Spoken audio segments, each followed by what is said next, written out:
Speech, Hi. first thing first, how are you? I'm wonderful. Thank you for asking. How you doing? I'm not too bad at all, not too bad. We have a summer coming this way, so that's always good. Before we get into the album, I'd like to jump back a little bit. Now, on the cover, there's a picture, I'm assuming it's you, of when you were very young. Um, what kind of child were you? Do you remember the person in the picture? Um, I don't have many memories of the person in the picture because I think I was super young in that picture. Mm. Super, super young. Um, I think as a child, I was pretty much the same as I am now. Um, I think I've managed to kind of hold on to a lot of my sort of inquisitiveness.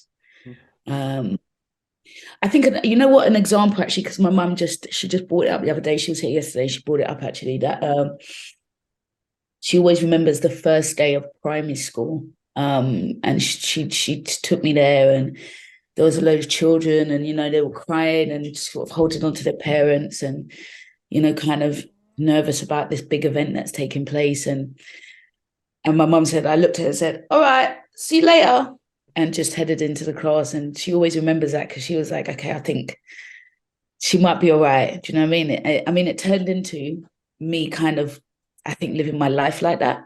Um, I have 100 hobbies, I have 100 interests, um, and I don't mind failing. And I think that's quite people would say naive, but I think it can also be a beautiful childlike quality. Well, I think it's almost necessary for some mental sanity because if you're worried about everything, you have to be a little bit adventurous, I suppose. So you mentioned yeah you have a million hobbies. When did because you were still quite young, I believe around 9 when you started putting words to paper. How did that become one of those hobbies that you would try out? And then also, how would it become one of the hobbies that stuck with you? Do you know what, right? So recently I've got into angling, fishing, Mm. and I was just in Jamaica for like a month, and I was with some fishermen, like, properly out in the ocean. And I was saying to my friend that it weirdly feels like this feels innate to me, right? Like this doesn't feel like the first time I've been out fishing in the ocean. Um, and so, is this like a past life thing? Is this, what is this about? And I feel the same with music.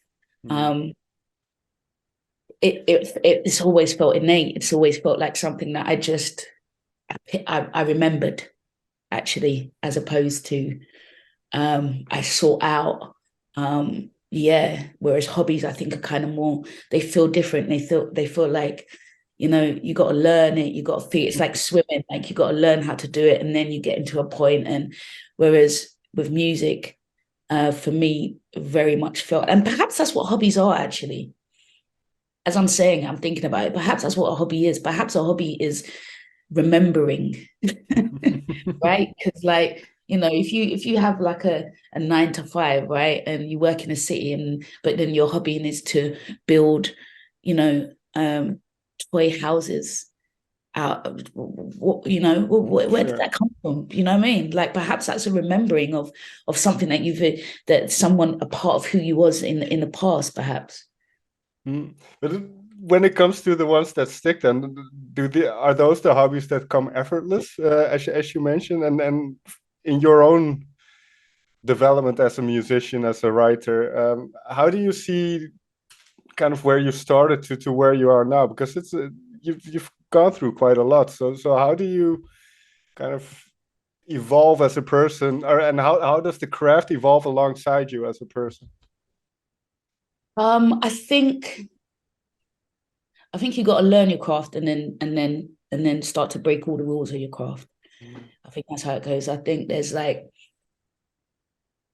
early stages of this kind of research and development. So as a rapper, that is listening to other rappers, and you know you mimic those people, and then you start to kind of find your own style.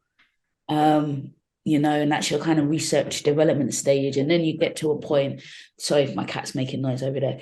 And then you get to a point, or I got to a point where I was able to do it very confidently. So what you get in my first album is, I think I'm ready to share this. And that's what you get with that. And then as you move through it, you start to get how I feel actually about my second and third album was a sense of relaxation, right? So even the way that my voice sounds, I think on my third album, I'm even using my voice in a really relaxed way, as though I'm lying back. And I think now what I've been doing is breaking the rules, or the rules I've created for myself. So on a track like Come Your Way, 2 went in, 1 came out, I don't rap like that. Do you know what I mean? Or using, rapping in a really like battle rap type of way, with using like double entendres, sometimes triple entendres, and that's not way I really rap, So I think it's kind of, your research development, you learn your style, you get relaxed in your style, and then you break the rules of your style is where I'm at. When after the third album, because you have a host of other things that you do, but was there a certain moment that you started writing again for what would become this new album, or didn't you plan it that much? No, I didn't plan it that much, and I had actually, I believed I had retired after the third album. So, sorry to interrupt, but why? Why did you think that? I was done. I was the so industry done. And everything, or all of it. I was so done. I was tired. I was like, so there's a track on the album called Terms and Conditions, and the video is filmed at a theater. But what it was is I got the show, but then I had an idea for Terms and Conditions with the director, and was like, right, how about doing a show, but then also filming the music video as part of the live show and incorporating it and things like that. And, all of these things are great.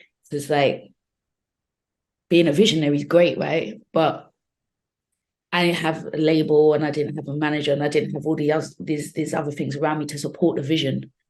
And what happens is complete burnout. Like, I literally remember being at the side stage about to do the performance, and remembering that I was about to do a live show, because leading up to it, it was somewhere between rehearsals for live show and then the rest of the project, working out the rest of the project. And I remember being at the side of the show to be like, oh, this is the live one, it's not the video. You know what I mean? And I don't think I was able to, I always think about it, because I was like, I don't know what kind of performance I gave, but I don't know if I was even there. You know what I mean? I don't know if I was able to be fully present. And that's not how I want to do things. That's not how I want to create. That's not how I want to share, you know what I mean, my artistic self. So it was burnout, you know what I mean? And for me, burnout was like, I can't get to execute the ideas and the visions alone, as well as doing, I'm literally the one who's uploading each track to PRS and to PPL, you know what I mean? And doing the ISRC codes. And then I'm also having the meeting about how do we make this happen. And then I'm also the one who's at the front of the stage doing it. Right. I mean, I was like, so many great things came of that. So much great work. And there was dope people who done dope things, like the director for Terms and Conditions, or like the director for the work. And a lot of people put effort in, and, actually got teams together from their own teams and said, look, I want to do this video for Speech, and got a team together and helped me get it done and things like that. However, that it was just too much, and I started to feel like I didn't like it anymore. And I think now, where I'm sitting now and on reflection, I think what that taught me is that I've understood that this life is an act of service. Mm. I feel like I've really sat with that and said, yeah, that's what it is. It's an act of service, Okay. right? This is what it is. You're here to serve, right? Make the music, share the music, or write the thing and share the thing, or whatever the case is.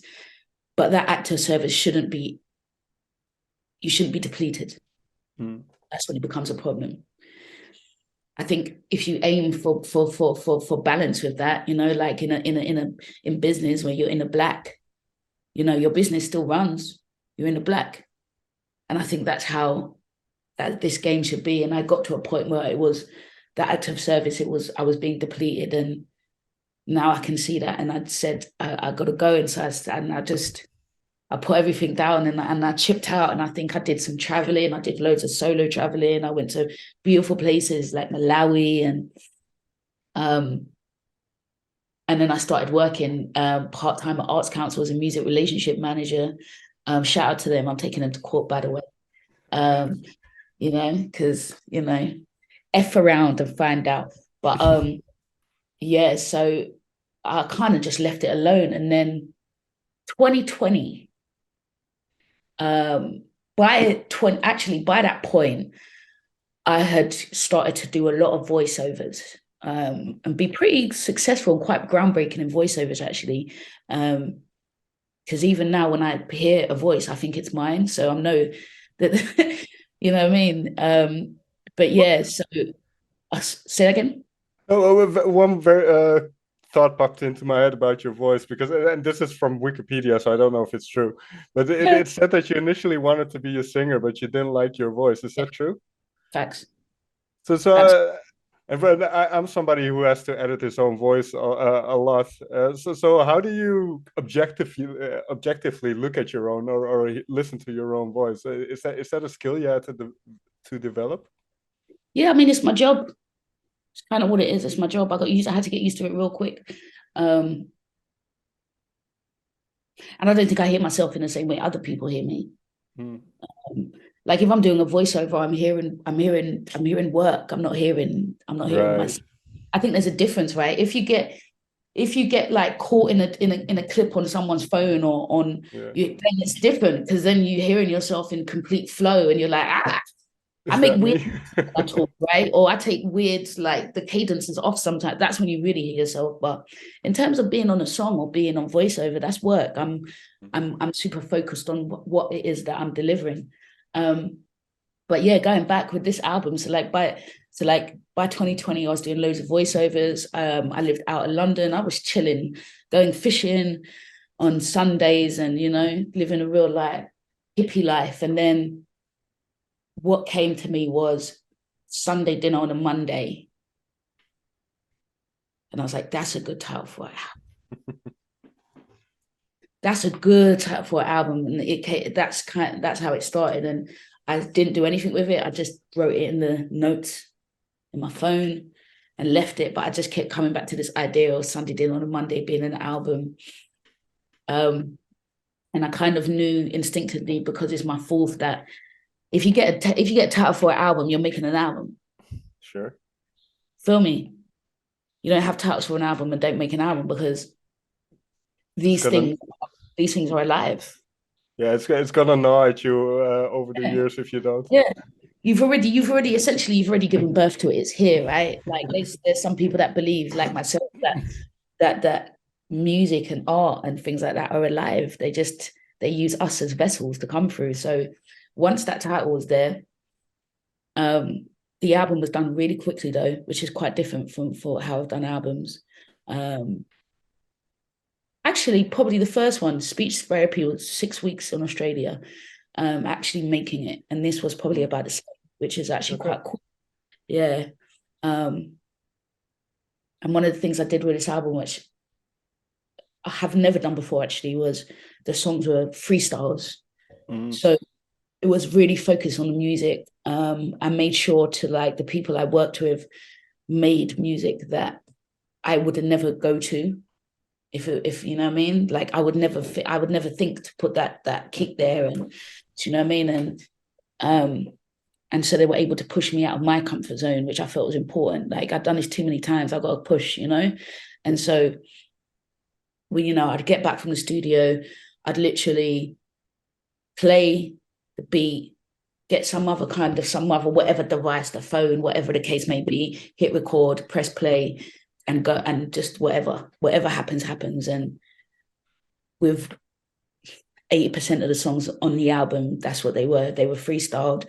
When a song stops, I press stop, then I go back and start writing out what I said and make it make sense. Yeah. And then what I find interesting with those type of stream of consciousness style of writing is you write something down, and then maybe when you revisit it, as you mentioned, when you start to kind of touch it up a little bit, or even months later, you might realize what it's about. So can we pick out one song that had kind of, at the moment you didn't really know what it was, but then now you have this clear picture? Oh, that was what I was feeling. That was what I was thinking. Yeah, absolutely. So a reading, that's one. So that song came about, the opening line, hurry up and pick a card, sis, the spirits don't need to wait. So I was with my partner at the time, and one of my friends, and my friend was doing a tarot reading for my partner, and was like, right, put the cards on. She's like, right, pick a card. And then my partner time was like, doing all of this. And my friend says, hurry up and pick a card, right? And I just thought it was so hilarious, because it's like, what if the spirits are like, you know what I mean? What if the spirits are like, I don't have time for this. I need you to get focused. Tell me what you want so I can give you an answer immediately. Do you know what I mean? Like, let me get to work for you.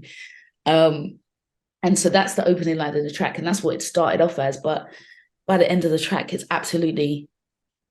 took on a life of its own completely. I never knew what that song was meant to be about. I only knew that it would start off by hurry up and pick a card. It's the spirits don't need to wait. I had no concept of what it was about. And originally, because I had that line, my friend who's a tarot reader, I was like, oh, maybe she should come on the track and do a reading. You know what I mean? Like, I just had no idea what the song's about. I just thought it was a reading. But then when you listen to the track, and by the end of it, the track is so there's a line in the track, in the second verse, their secrets won't be kept. It's their fault, but it's your problem now. And that line is about SA, right? Trigger warning, sexual assault. It's their fault, but it's your problem now. Do you know what I mean? Like, that, nothing to do with the way that I intended to write that song. But when I went to record and I was freestyling, these were the things that came up. And so I said, okay. I said, all right. This kind of I don't know the right way to I'm trying to find the right word, but the kind of relinquishing yourself to this whatever it is that where creativity comes from, and what was that like for you? Because as I speak to you now, I do feel a sense of spirituality in what you're saying.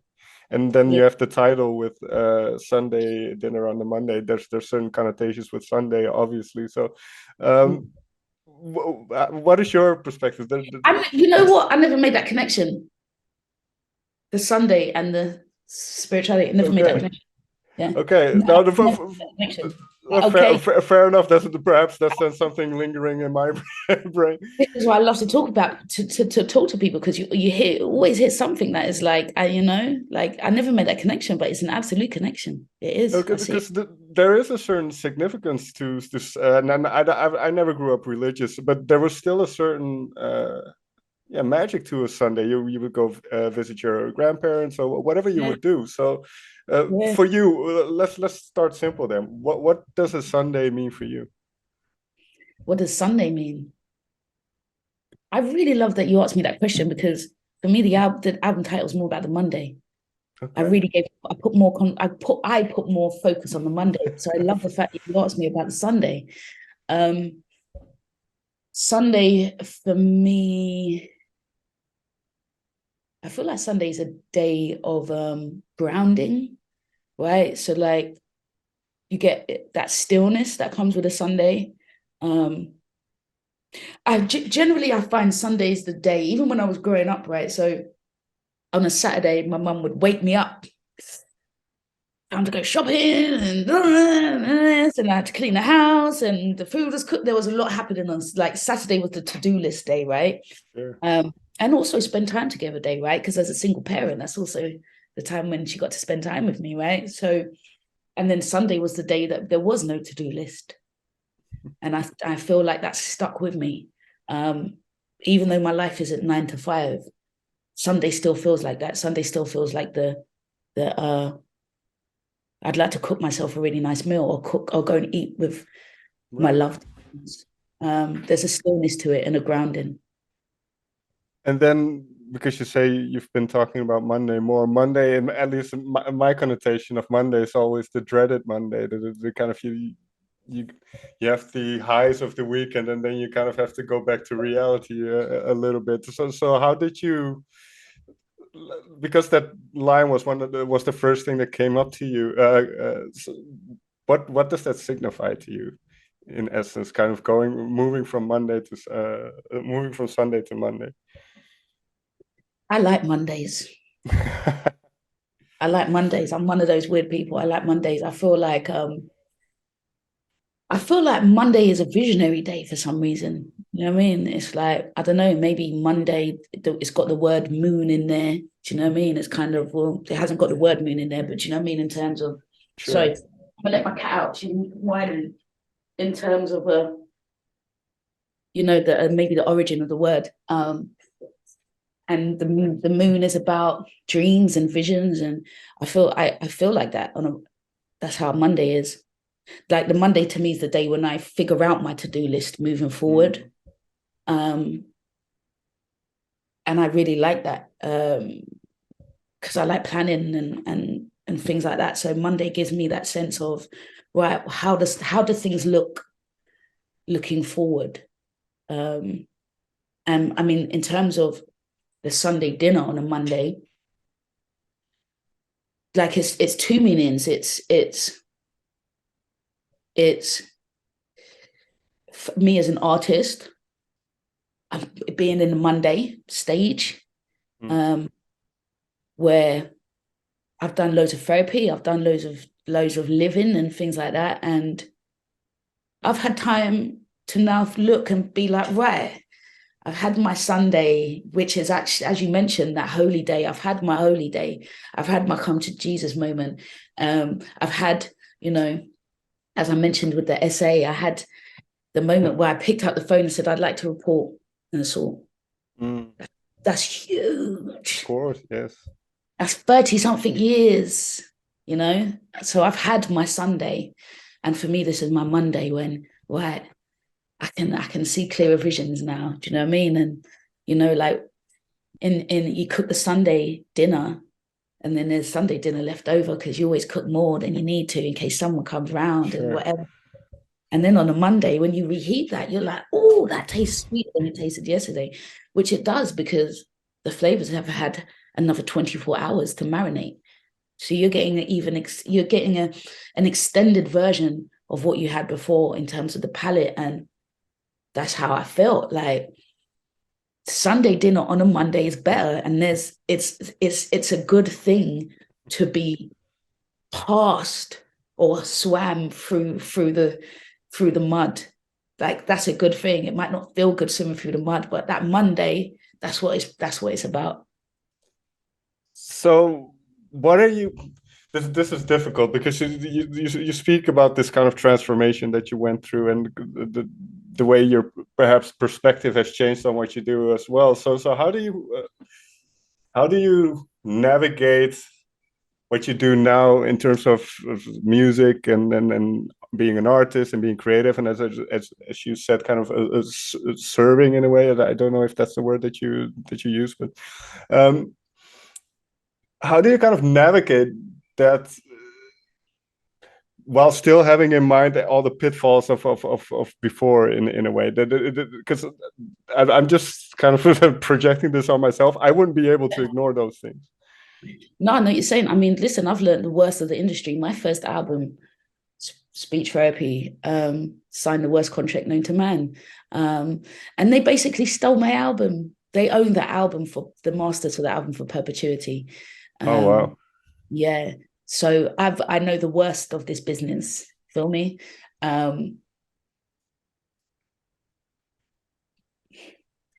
It doesn't stop me wanting to make music.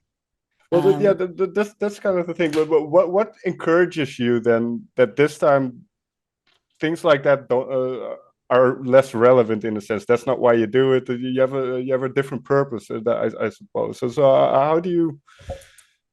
The way I look at that is that I guess it was never mine. Right? Like the outcome is the outcome. So if the outcome is that I don't own the masters, then the masters were never mine to own. That's the only way that I can reconcile with that. Right. Because anything else is mental health, really. Do you know what I mean? And sure. I felt like when I first made that album, it was me understanding for the first time that it was to be let go of, right? But I didn't obviously know in the contractual sense, but I knew that in a sense of, oh, people hear it and people listen to it and people have opinions on it. And so that means it is no longer mine. And that was my first time of knowing that to be true. Now, if I look back in terms of the masters, it's the same thing. What I learned then is also what's being taught to me now. It's the same thing. It was never mine. I think being burnt in the industry has taught me that actually it's generally not personal. People are not out to get to you. The system is flawed, right? It's a flawed system. Sure. And if you want to be in the system, then you're going to either have to be like the system or get burnt by the system. And so being burnt by the system to me is the better outcome. I wouldn't be the type of person that is okay of taking someone's debut album. I don't want to be that person. So yeah, no, it still baffles me when you hear these stories about contracts, and especially from earlier in the 70s and 80s. It's crazy to imagine that was real. But finally, then, what do you hope? Or do you have any intentions with this album? Then, how do you perceive success in a way these days? Then, what is your how do you hope people listen to it? How do you what do you hope people hear in the new album? You know what? My intentions, what success for me with this album would be is I would hope that this is an album and I want that people dance to. That's what I'd hope. Dance and cry simultaneously. That's the highest of the highest. That's Bob Marley. But no, when I say dance, what I mean is like I would love to be walking down the high road and see somebody playing it in there and see someone playing it in the car with their sunglasses on, going about their life, rocking their head to one of the tracks. That would to me would be the ultimate sign of success, because that means that someone's living their life and they're enjoying this soundtrack to go with it. That would be the ultimate success for me. Sounds good. I have one last question because of something you said. You mentioned Bob Marley. Now, in the first song of the album, Curry Mutton, Yeah. you say at a certain point, "Stir it up." So is that a kind of little nod to Bob Marley? And you also mentioned in the beginning of the song, "I love reggae." So that's kind of my brain made that connection. You know what? No, it's not. It's not actually, but I can see how your brain works, man. You got octopus brain. It's not. It's very tiresome at times. Yeah. When's your birthday? 25th of August. What's that? Sagittarius? Virgo, I think. If Oh, those that sort of makes things. sense, innit? Oh, that makes sense. Yeah, man. No, it's not stir it up. Just it was literally just stir it up. No, no, no. That's why, but I found that funny. I thought, well, maybe Yeah, it's intentional. I don't know, yeah. No, it wasn't intentional. It but wasn't intentional. But everything's intentional, you know. Do you well, get what I mean? that's the thing. Yeah, Everything's comes from the same wherever it comes from. But this is it. And how fun to like figure out how all of this was already like, you know what I mean? Like I feel like you get to like that point in you know the end of your life when there's people talk about going to the pearly gates. I feel like going to the pearly gates is getting that book or something and then being like, oh, when I said that in 1995, it right. was actually connected, you know what I mean? So now it makes sense then. All Uh, right. Speech, may I thank you so much for having a conversation with me. I hope it wasn't too probing. no, not at all. It was a really engaging conversation. I really appreciate that. I really appreciate that. Thank you so much for your questions.